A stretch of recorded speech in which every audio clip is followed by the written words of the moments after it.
এটা আল্লাহর পক্ষ থেকে নিশ্চিতীকরণ। তোমার সুখ আসছে, আবেগপ্রবণ, প্রেরণাদায়ক, ইসলামী, আশাবাদী। এটা আল্লাহর পক্ষ থেকে নিশ্চিতীকরণ। হ্যাঁ, তোমার সুখ আসছে। এক মুহূর্তের জন্য এটাকে ডুবে যেতে দাও।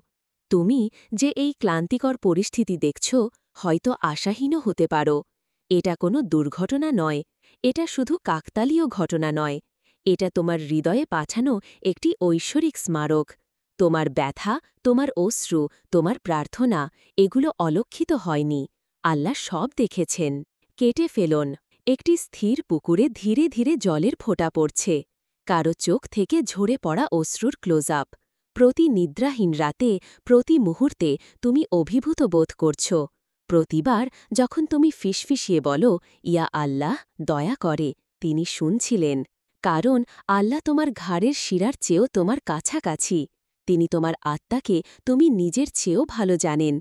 তিনি তোমার সংগ্রামের গভীরতা কেউ দেখতে পায় না এমন গোপন দুঃখ, হাসি দিয়ে তুমি যে মানসিক ক্লান্তি লুকানোর চেষ্টা করো তা জানেন। তবুও তুমি এখানে আছো, এখনও শ্বাস নিচ্ছে, এখনও আশা করছে, এখনও ধরে আছে। কেন? কারণ তোমার হৃদয়ের এখনও তাকে বিশ্বাস করে। এটা কোনো ছোট জিনিস নয়, এটাই বিশ্বাস। দৃশ্য, রাতে একা প্রার্থনা করা একজন ব্যক্তি মোমবাতির আলো মৃদুভাবে ঝিকিমিকি করছে। কথক, কতবার তুমি হাল ছেড়ে দেওয়ার কথা অনুভব করেছ, যেন পৃথিবী খুব ভারী, যেন তোমার প্রার্থনা কোথাও পৌঁছাচ্ছে না। কিন্তু আমি তোমাকে মনে করিয়ে দিচ্ছি, তোমার দোয়া কখনোই অশ্রুত থাকে না। আল্লাহ কখনোই আন্তরিক প্রার্থনা উপেক্ষা করেন না। তুমি যেভাবে আশা করো সেভাবে এর উত্তর নাও পেতে পারে, অথবা তুমি যে সময়ে চাও সেই সময়ে, কিন্তু সবসময় তোমার জন্য সবচেয়ে ভালো উপায়ে এর উত্তর দেওয়া হয়। দোয়া করার পর তুমি মাঝে মাঝে যে নীরবতা শুনতে পাও, সেটা প্রত্যাখ্যান নয়, এটাই প্রস্তুতি, এটাই ঐশ্বরিক ব্যবস্থা। মাটির নিচে একটি বীজের দৃশ্য, অঙ্কুরিত হওয়ার আগে ভেঙে ভেঙে। ঠিক অন্ধকারে চাপা পড়া বীজের মতো এটিকে প্রথমে ভেঙে ফেলতে হবে এবং ফুল ফোটার আগে। তুমি ভেঙে পড়ছ না, তুমি আরও ভালো কিছু বের হওয়ার জন্য খুলে ফেলছ, কারণ আল্লাহ তোমার জন্য ইতিমধ্যেই লিখে রেখেছেন। কিন্তু প্রথমে তোমাকে বেড়ে উঠতে হবে এবং বৃদ্ধি কেবল কষ্টের পরেই আসে। দৃশ্য, কোরআন খোলা হচ্ছে। সূরা আশের আয়াত মৃদুভাবে জ্বলজ্বল করছে। শাহর, মৃদু প্রতিধ্বনি সহকারে কণ্ঠস্বর। আল্লাহ আপনাকে একবার নয় দুবার বলছেন, ফা ইন্নামাল ইউসরি ইউসরা, তাহলে কষ্টের সাথেই স্বস্তি আসে। সূরা আশ-শাহর ৯৪:৫-৬। এটি কোনো স্ব-সহায়ক বই থেকে প্রেরণামূলক উদ্ধৃতি নয়, এটি কোনো মানুষের লেখা কোনো কাব্যিক বাক্য নয়। এটি আল্লাহর বাণী, যিনি আপনার হৃদয় সৃষ্টি করেছেন এবং যিনি এটি কিভাবে নিরাময় করতে হয় তা জানেন। নবী ইউসুফ, গাধাকে তার ভাইদের দ্বারা কূপে নিক্ষেপ করা হয়েছে। আসুন ইতিহাসের একটি মুহূর্তে ফিরে যাই। একটি ছেলে, নির্দোষ, খাঁটি হৃদয়, তার নিজের রক্তের দ্বারা বিশ্বাসঘাতকতা করা হয়েছিল। একটি অন্ধকার, ঠান্ডা কূপে নিক্ষেপ করা হয়েছিল। নবী ইউসুফ আ-সালাম একটি শিশু থেকে মিথ্যাভাবে দাসে পরিণত হয়েছিল। দৃশ্যমান, বিখ্যাত নবীদের কষ্ট সহ্য করার চিত্রকর্ম। মুসা আ-সালাম সমুদ্রে, আইয়ুব আ-সালাম অসুস্থ। হজরত মুসা আ-সালাম বিশাল সমুদ্র এবং রক্তপিপাসু সেনাবাহিনীর মাঝখানে দাঁড়িয়েছিলেন। তিনি কি বললেন? নিশ্চয়ই আমার রব আমার সাথে আছেন, তিনি আমাকে পথ দেখাবেন। সূরা আশ-শুআরা ২০ নাম ৬৬। হজরত আইয়ুব আ-সালাম জিজ্ঞাসা করলেন, স্বাস্থ্য, সম্পদ, এমনকি সন্তান সন্ততি সব কিছু হারিয়েছেন, কিন্তু তিনি বললেন, সত্যিই আমাকে দুর্দশা স্পর্শ করেছে এবং আপনি দয়ালুদের মধ্যে সবচেয়ে দয়ালু। সূরা আল-আম্বিয়া ২১। তুমি কি সেই নমুনা দেখতে পাচ্ছ?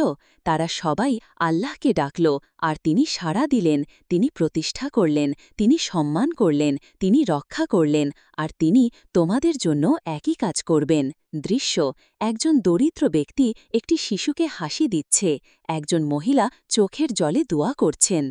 তুমি হয়তো এখনও ফলাফল দেখতে পাওনি, কিন্তু তোমার ফাইল স্বর্গে ভুলে যায়নি।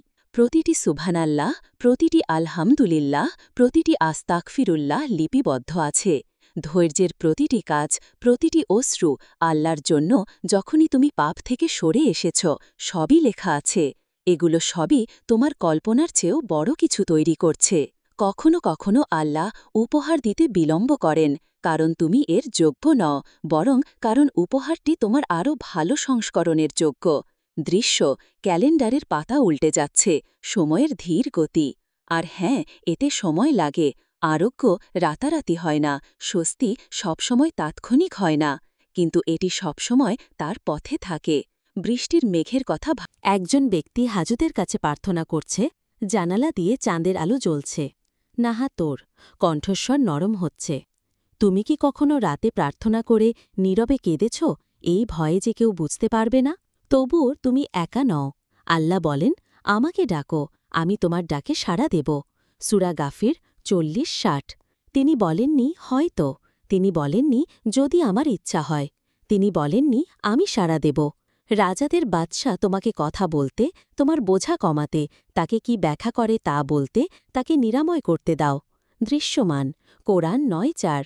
আলোয় মেরামত করা একটি ফাটা হৃদয়, ধীর গতিতে ফুল ফোটে গোলাপের পাপড়ি। বর্ণনাকারী কোরআন 9:4। এই ভিডিও, এই কথাগুলো, এটা শুধু তৃপ্তির বিষয় নয়, এটা তোমার প্রতি আল্লাহর বার্তা। কোরআন 9:4। তোমার সুখ আসছে, এই পৃথিবী থেকে নয়, মানুষের কাছ থেকে নয়, বরং যিনি উভয় সৃষ্টি করেছেন তার কাছ থেকে। আর যখন আল্লাহ আনন্দ পাঠান, তখন তা তোমাকে এমনভাবে পূর্ণ করে তোলে যেভাবে অন্য কেউ পারে না। তুমি আরও গভীরে হাসো, তুমি হালকা নিঃশ্বাস নাও, তুমি উজ্জ্বলভাবে বেঁচে থাকো। দেখা যায় হাসি মুখ, পারিবারিক পুনর্মিলন, ফোনে কেউ সুসংবাদ পাচ্ছে।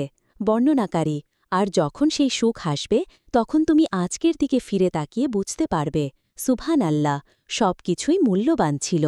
প্রতিটি কষ্ট, প্রতিটি বিলম্ব, প্রতিটি উত্তর না দেওয়া প্রার্থনা, সবকিছুই ছিল নিখুঁত পরিকল্পনার অংশ।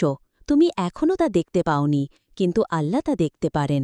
দেখেছ, শান্ত রাতের আকাশে আলহামদুলিল্লাহ শব্দগুলো প্রতিধ্বনিত হচ্ছে। বর্ণনাকারী কোমল।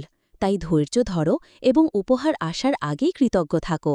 তোমার কষ্টে আলহামদুলিল্লাহ বলো, তোমার অপেক্ষায় আলহামদুলিল্লাহ বলো, তোমার এবাদতে আলহামদুলিল্লাহ বলো, কারণ প্রতিটি আলহামদুলিল্লাহ সেই ঐশ্বরিক আনন্দের এক ধাপ কাছাকাছি যা সে তোমার জন্য লিখেছে। দৃশ্যমান শিশুরা খেলছে, বৃদ্ধরা হাসছে, গোপনে খাবার বিতরণ করছে। বর্ণনাকারী তোমার সুখ কেবল তুমি যা পাও তাতে নয়, বরং আল্লাহ তোমার হৃদয় যে শান্তি বপন করেন তাতে, এবং সেই শান্তি বিশ্বাস দিয়ে শুরু হয়। তাই তাকে বিশ্বাস করো, এমনকি যখন পথ অনিশ্চিত দেখায়, এমনকি যখন দরজা বন্ধ বলে মনে হয়, এমনকি যখন পৃথিবী ঠান্ডা হয়ে যায়, কারণ আল্লাহর রহমত কখনো চলে যায় না। প্রার্থনার মাদুরের ওপর উষ্ণ সোনালি আলোয় মেলান হয়ে যায়। বর্ণনাকারী অনুপ্রেরণাদায়ক তোমাকে ভুলে যাওয়া হয় না, তোমাকে প্রত্যাখ্যাত করা হয় না, তোমাকে অভিশপ্ত করা হয় না।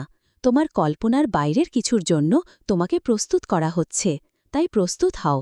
তোমার সুখ তোমার পিছনে নেই, এটা হারিয়ে যায়নি, এটা তোমার সামনে, এবং এটা আসছে, কারণ আল্লাহ তা নিশ্চিত করেছেন। দেখা যাচ্ছে ক্যালিগ্রাফিতে লেখা কোরআনের আয়াত। প্রকৃতপক্ষে কষ্টের সাথে